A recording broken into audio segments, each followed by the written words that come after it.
Olá, amados, boa noite, graça e paz. Estamos chegando, como todas as quintas-feiras, com 10 minutinhos de Bíblia. Antes, porém, eu quero informar, uma informação importante, nós paramos com os cultos presenciais, culto de oração todas as quartas-feiras, na casa de oração da comunidade Ramos da Videira, no começo do inverno, por conta do frio, muito frio, e muitas crianças, pessoas idosas. A gente, então, deu uma paradinha com os cultos presenciais de quarta-feira às 20 horas. Estávamos fazendo online, mas ontem nós retomamos, né? Retomamos o primeiro culto depois do inverno, já agora na primavera, os cultos presenciais de oração, todas as quartas-feiras às 20 horas. Agora num novo formato, nós estamos estudando o Evangelho de João, e no finalzinho do estudo, todas as quartas-feiras, um tempo de oração, para não sair do propósito do culto de oração. Então, está sendo uma grande bênção, começamos ontem, né? E estamos firmes ali, presencialmente, na casa de oração. Você, sua família, são nossos convidados, ok? Bora lá, então, para os 10 minutos de Bíblia. Hoje o tema é A Saída é Jesus. Olha que bonito esse tema. A Saída é Jesus. Queridos, nós já temos notícias nas redes sociais. Nas últimas horas está sendo informado que Israel está preparando a construção do terceiro templo ou a reconstrução do templo em Jerusalém. Este é um dos últimos sinais da vinda de Jesus. Um dos últimos sinais. Então, olha como que o tempo está se abreviando, a hora está chegando.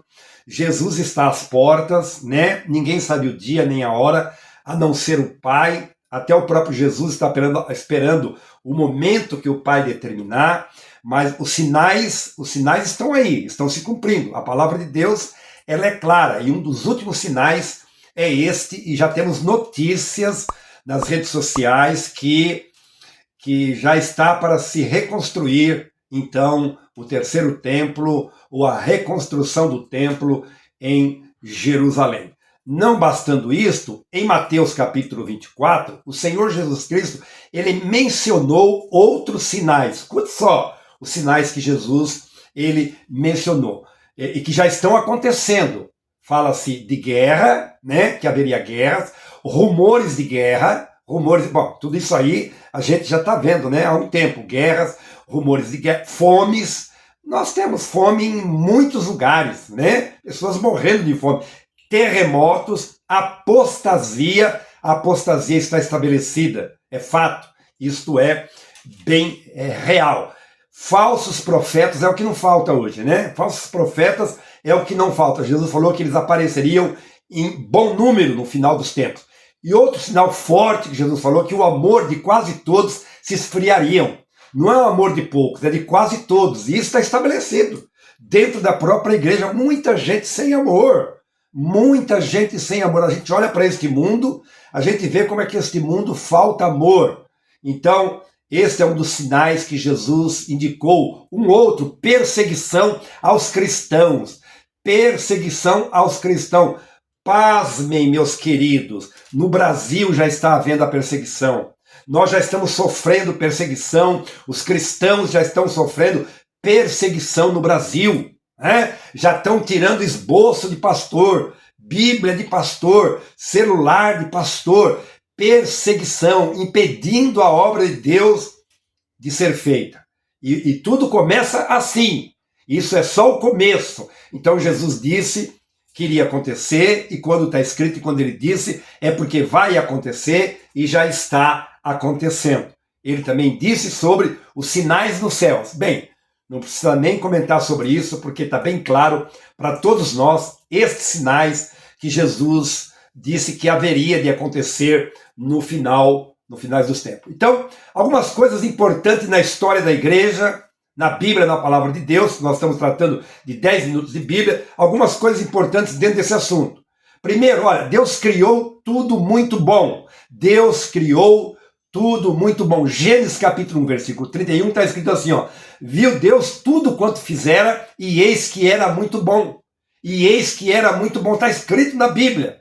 Agora uma outra situação, o O ser humano estragou a obra de Deus. É isto, o ser humano estragou a obra de Deus com o pecado. Gênesis capítulo 6, versículo 11 e 12, está escrito, um pouco antes do dilúvio, tá? Um pouco antes do dilúvio. A terra estava corrompida por causa do pecado e cheia de violência. Olha só, uma outra situação, número 3, o castigo através do dilúvio. Então, Deus manda o castigo através do dilúvio por conta do pecado, da desobediência, da rebeldia do ser humano. Gênesis capítulo 6, versículo de número 13. Então disse Deus a Noé, resolvi dar cabo de toda a carne, porque a terra está cheia de violência dos homens.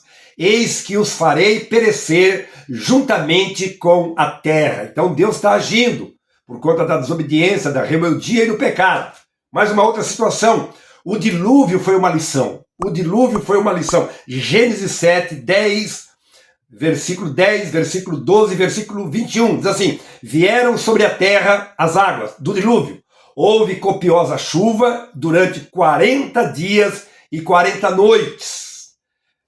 Pereceu toda a carne, tanto de ave como de animais domésticos e animais selváticos morreram. Todos os seres vivos que havia na terra morreram. Que coisa fantástica. Olha só, isso é um fato. Está na história da Bíblia. Eu quero só abrir um parênteses aqui para fazer uma observação. Muitas vezes a gente ouve falar de Noé, que Noé foi o pregador mais mal sucedido na terra, porque ele só conseguiu levar a sua família para dentro da arca, ou seja, só conseguiu salvar a sua família com a pregação do evangelho. E eu sou desafiado a dizer ao contrário, que Noé foi o pastor mais bem sucedido da terra, porque ele conseguiu salvar a sua família. Porque hoje, muita gente, muitos pregadores, não estão conseguindo nem salvar a sua família, nem a sua casa. Então Noé foi um privilegiado, foi um abençoado, porque a vida de Noé, o testemunho de Noé, a experiência de Noé pastoreou a sua família e ele conseguiu levar para dentro da arca toda a sua família. E aqueles que não entraram na arca pereceram. E todo esse contexto está sendo projetado para a volta de Jesus. Assim como foi nos dias de Noé, será no dia da vinda de Jesus. Muitos estão negando, muitos estão recusando, muitos estão deixando para lá, muitos não querem nem saber, estão correndo atrás das fascinações deste mundo, envolvido com tantas coisas, estão deixando Deus de lado. Mas Jesus vai voltar. Jesus vai voltar. Em breve Jesus voltará. As pessoas estão rindo, estão brincando, estão comendo, estão bebendo, estão se divertindo, né? Estão na farra do boi. Quando Jesus vier, não vai ter jeito. O jeito é agora. A dispensação do amor, do perdão, da salvação é agora. Vinde a mim, disse Jesus, todos vós estáis cansados e sobrecarregados, e eu vos aliviarei. Jesus está chamando para a arca. Jesus está chamando para fazer parte da sua igreja, para que você não seja pego de surpresa. Meu querido, minha querida, você menino, menina, moço, atento a isso que Deus tem falado ao nosso coração. Os dias estão se abreviando. Jesus vai voltar, Jesus está às portas, os sinais estão aí, nós não temos mais muito tempo. É hora de se achegar a Deus, de viver Deus, de obedecer Deus, de praticar a palavra de Deus, para não ser pego de surpresa. Agora escute, uma outra situação. Deus planejou a solução em Jesus Cristo. Deus planejou a solução em Jesus Cristo. João 3,16. Está escrito que Deus amou o mundo de tal maneira que deu seu Filho, Jesus Cristo, para que todo aquele que nele crê, não pereça, mas tenha a vida eterna. Deus é tremendo e maravilhoso. Depois de tudo que a humanidade fez e faz, Deus envia Jesus com um grande amor, que nos amou com o amor do Pai, dando a vida por mim e por você, derramando até a última gota de sangue para nos salvar, nos libertar, nos resgatar, porque de origem nós já pertencíamos ao Senhor, mas o homem se distanciou de Deus, foi para longe de Deus, e ainda assim Deus planeja, idealiza algo maravilhoso em Jesus para nos salvar, nos resgatar e nos levar de volta. Uma decisão para todos. Para encerrar, para concluir, uma decisão para todos. A saída é o Senhor Jesus Cristo. Esse é o tema da reflexão. A saída é Jesus. A saída é o Senhor Jesus Cristo. Atos capítulo 16, versículo 30 e 31. Todos nós sabemos da história de Silas e Paulo, Paulo e Silas preso, aprisionado por pregar o evangelho com autoridade e com ousadia, por incomodar o inferno. Eles foram aprisionados, machucados, feridos, chicoteados, sangrando. À meia-noite eles louvavam e adoravam a Deus no cárcere. E Deus visitou aquela cadeia. Deus visitou aquele cárcere porque eles estavam cheios do Espírito, buscando a Deus. E o Espírito Santo entrou naquele lugar. E a presença de Deus naquele lugar arrebentou com os alicerces, arrebentou com as grades, com todo o prisionamento. E Paulo e Silas saíram cantando, louvando e adorando a Deus. E olha o que diz o texto da palavra de Deus.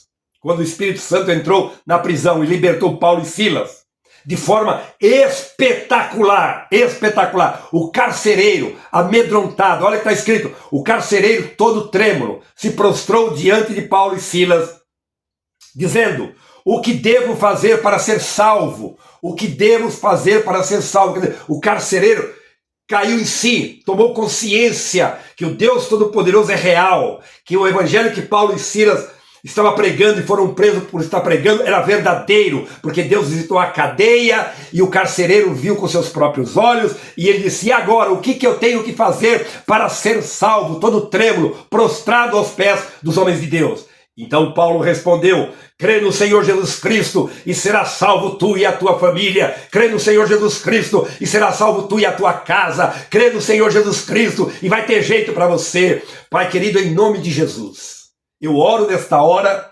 nesses 10 minutos de Bíblia, com este acontecimento espetacular, aonde Paulo e Silas estavam aprisionados, e o teu poder, Senhor, chegou naquela cadeia, naquela prisão, e resgatou, livrou, libertou aqueles homens do Senhor, aqueles teus discípulos, aqueles teus servos, no qual o testemunho foi dado, e aquele carcereiro todo trêmulo, prostrado, quis saber o que ele deveria fazer para ser salvo. E o tema hoje, a saída é Jesus. A saída foi a Jesus para aquele carcereiro, a saída foi Jesus para Paulo e Silas, a saída é Jesus para mim, a saída é Jesus para todos, que as pessoas reconheçam, se quebrantem, se arrependam, e se arrependam e mudem de vida, e validem a obra de Jesus Cristo na cruz do Calvário, para que sejam salvos, eles e as suas famílias. É a minha oração e o meu clamor para a tua glória. Amém e graças a Deus. Amo você, Jesus. Até a próxima quinta-feira, às 21 horas. Maravilha, Jesus!